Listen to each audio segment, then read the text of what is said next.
Pour vous aider à mieux comprendre ce que j'essaie de vous expliquer, je vais vous passer des images d'une émission très connue, une émission que j'aimais regarder à l'époque, et qui avait repris ce concept justement de l'éléphant dans l'obscurité.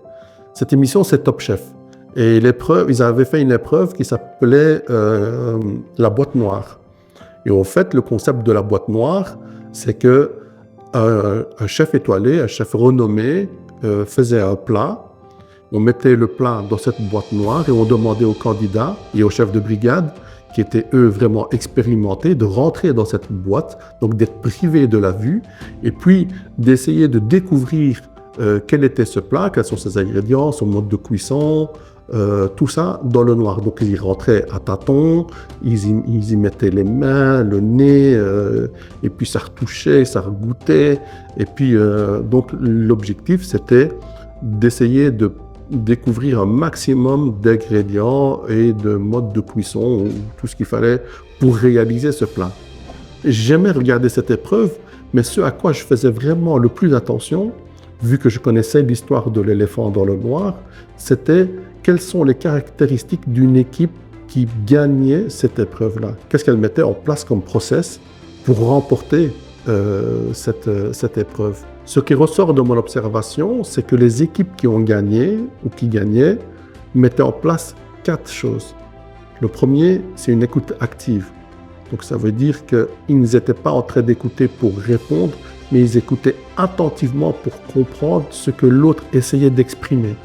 Que ce soit au niveau de la sensation, du toucher, du goût, tout ce qu'ils pouvaient percevoir était carrément noté pour après essayer de croiser toutes les informations et puis essayer de reproduire le plat. Le deuxième, c'est qu'il y avait beaucoup de communication. Ça veut dire qu'il y avait beaucoup d'allers et retours. Donc il y en a un qui disait une chose, l'autre répétait pour essayer de voir s'il avait bien compris, mais redisait aussi ce que lui il avait perçu.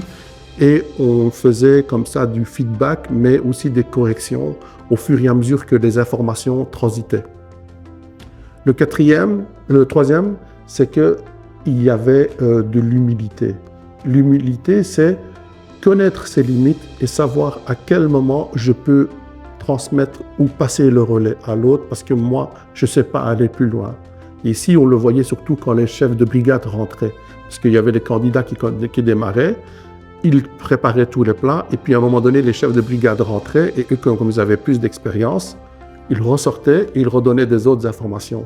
Et là, on voyait que les candidats, eux, posaient une posture plus humble où ils transmettaient le relais et ils faisaient confiance. Donc le quatrième point, c'est la confiance.